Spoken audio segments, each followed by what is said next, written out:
நேயர்கள் அனைவருக்கும் வணக்கம்.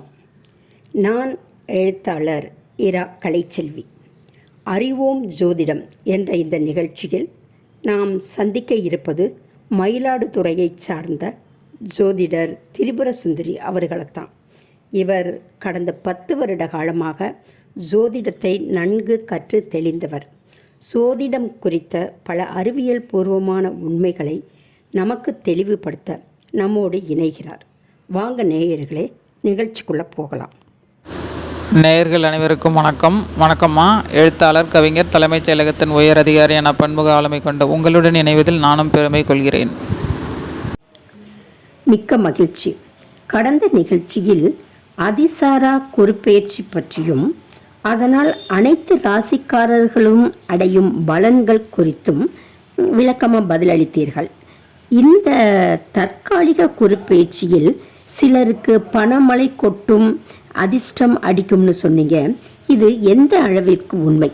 எதை அடிப்படையாக வைத்து இப்படி கூறுகிறீர்கள்?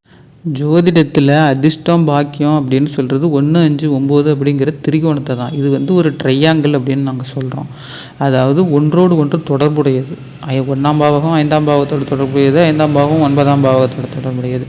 இப்படி இந்த 1, 5, 9 அமரும் கிரகங்களுக்கு ஏற்ப அவரவர்கள் அனுபவிக்க பிறந்திருக்காங்களா இல்லை கஷ்டப்பட பிறந்திருக்காங்களா, இதை தான் இந்த பாவகம் காட்டுது. 1ஆம் பாவகங்கிறது நீங்கள், அதாவது ஜாதகர். 5ஆம் பாவகங்கிறது அவங்களுடைய குழந்தைகள். 7ஆம் பாவகங்கிறது அவர்களுடைய வாழ்க்கை துணை. அதாவது 1ஆம் பாவகம் நல்லா இருந்தால் தான் அதில் இருக்கிற கிரக ஒளி 7ஆம் பாவத்துக்கு கிடைக்கும், வாழ்க்கை நல்லா கிடைக்கும், வாழ்க்கை துணை நல்லா அமையும். ஜாதகத்தில் அதாவது நல்ல தகுதியில் ஜாதகர் இருந்தார் அப்படின்னா நல்ல வாழ்க்கை துணை அவருக்கு கிடைக்கும். 5 அப்படிங்கிற பாவகம் நல்லா இருந்தால் நல்ல குழந்தைகள் கிடைக்கும். நல்ல குழந்தைகள் கிடைச்சா அவங்க மூலம் நல்ல பாக்கியங்கள் கிடைக்கும். அதாவது வயசான காலத்தில் உங்களை உட்கார வச்சு சோறு போடுறதுக்கு ஒரு நல்ல பிள்ளை கிடைச்சிட்டான் அப்படின்னு அர்த்தம். இது இந்த உறவுகளுக்கு மட்டும் இல்லை, இந்த 1, 5, 9ஆம் பாவகம் தரக்கூடிய காரகங்கள் அனைத்தும். ஒவ்வொரு பாவமும் நிறைய காரகங்களை கொடுக்கும். அதாவது 5ஆம் பாவகங்கிறது காதல், மனம், நிம்மதி இப்படி கொடுக்கும். இது எல்லாமே அப்படி தான், ஒன்றோட ஒன்று பின்னி பிணைஞ்சு சுற்றி வர்றது. அப்படி தான் இந்த 1, 5, 9 அப்படிங்கிறது பிறந்தோம். இதே ஒரு குழந்தைக்கு அந்த இடம் கெட்டு போச்சு அப்படின்னா 9ஆம் பாவகம் சரியில்லை அப்படின்னு நம்ம சொல்லிடலாம். அப்பா சரியில்லை, அப்படி இல்லைன்னா அப்பா இல்லை, இறந்து போயிட்டார் அப்படின்னா, அப்பா இல்லைன்னா அந்த பிள்ளைங்களுக்கு சிறு வயதிலே அப்பாவால் கிடைக்கக்கூடிய எந்த பாக்கியமும் கிடைக்காது. நல்ல ஸ்கூலுக்கு சேர்க்கணும், அது கிடைக்காது. நல்ல ட்ரெஸ் வாங்கி தரணும், அது கிடைக்காது. கேட்டதெல்லாம் கிடைக்கணும், இது எல்லாமே கிடைக்காது. அப்போ படிப்பு கிடைக்கலன்னா அந்த குழந்தைக்கு குறிப்பிட்ட வயதில் வேலை இல்லாமல் போய் அது கஷ்டப்படணும். இப்படி தான் இந்த 1, 5ஆம் பாவகம் வேலை செய்யுது.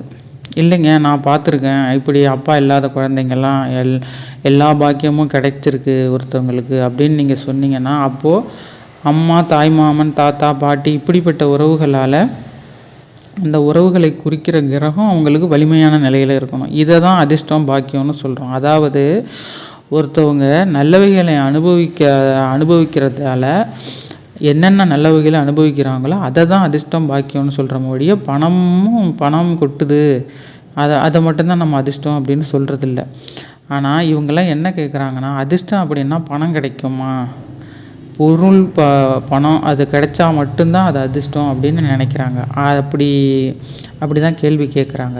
அதாவது கோடிகளை கொட்டி வச்சுக்கிட்டு உறவுகளை இழந்து நிம்மதியை இழந்து அவங்களும் சிலர் கேட்குறாங்க அதிர்ஷ்டம் கிடைக்குமான்னு. அவங்க இந்த இடத்துல கேட்குறது பணத்தையோ பொருளையோ கேட்கல.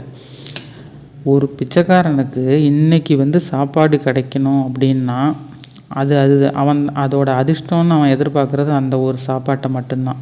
ஒரு ஏழை சிறுவனுக்கு இன்றைக்கி எனக்கு அதிர்ஷ்டம் கிடைக்கணும்னு அவன் எதிர்பார்க்குறது இன்றைக்கி எனக்கு விளையாடுறதுக்கு ஒரு பேட்டு வேணும் அப்படிங்கிறது தான் அவனோட அதிர்ஷ்டம் அப்படின்னு நினச்சி அவன் எதிர்பார்க்குறான். அதாவது அப்படின்னா அவங்க எதிர்பார்க்குறது அந்த அதிர்ஷ்டங்கிறது அவங்க நிலைமைக்கு தகுந்தாற் போல் அவங்களிடம் இல்லாத ஒரு பொருளை தான் எதிர்பார்க்குறாங்க. அதிர்ஷ்டம் எல்லாருமே பணத்தை எதிர்பார்க்குறதில்ல. ஒரு வயதான பெரியவருக்கு நம்ம மகனும் மருமகளும் நம்மளை நல்லா கவனிச்சுப்பாங்களா, அவர் எதிர்பார்க்குற அதிர்ஷ்டங்கிறது அந்த ஒரு வார்த்தையை தான் அவர் அதிர்ஷ்டம் அப்படின்னு எதிர்பார்க்குறாரு. பொதுவாக குரு நல்ல நிலையில் இருந்து குறிப்பாக அந்த 1, 5, 9 இருந்தால் அந்த தசை வர்றப்போ ஒரு குழந்தை எதிர்பார்க்கறது ஈடேறும். அந்த வகையில் அவங்க அப்பாவோட பொருளாதாரம் மாறும். ஒரு வயதானவருக்கு தன் பிள்ளையால் கிடைக்க வேண்டிய மரியாதைகள், கௌரவம் அவர் வசதிக்கு ஏற்ப, வயதிற்கு ஏற்ப கிடைக்கும். ஒரு வாலிப வயதில் இருக்கிறவங்களுக்கு திருமணம் ஆகும். முதல்ல குழந்தை பாக்கியம் கிடைக்கும். அப்புறம்தான் பொருளாதாரம் உயரும். குருதசை வந்துட்டுன்னா கொட்டுன்னு கொட்டும் அப்படின்னு சொல்ல முடியாது. ஏற்கனவே குழந்தை பிறந்துட்டு அப்படின்னா அந்த குருதசை வந்தோடனே அந்த குழந்தைய பார்த்துக்கிற அளவுக்கு, வசதியாக பார்த்துக்கிற அளவுக்கு பொருளாதாரம் உயரும். எப்படி உயரும்? வானத்திலேருந்து கொட்டுமா, பணமழையாக கொட்டும் அப்படின்னா அந்த தசையின் போது, அந்த கோச்சார குரு பயிற்சியின் போது நம்ம முன்னேற்றத்திற்கான கதவுகள் திறக்கப்படும். நமக்கு நல்லது செய்கிறதுக்கு, அதுக்கு ஆலோசனை சொல்கிறதுக்கு மனிதர்கள் வடிவில் யாரோ சிலர் நம்ம வாழ்வில் இணைய போகிறாங்க, அவங்களால நல்லது நடக்க போகுது. இப்படி தான் இந்த அதிர்ஷ்டத்தையும், இந்த பொருளாதாரம் உயரும், பணமழை கொட்டுங்கிறதையும் நம்ம எடுத்துக்கணும். இதே போல தான் கோச்சாரத்தில் 7.5 சனி வர்றப்ப உங்களை சகதியில் தள்ளி மிதித்து உங்களை வேடிக்கை பொருளாக மாற்ற யாரோ சிலர் உங்கள் வாழ்க்கையில் வரப்போகிறாங்க.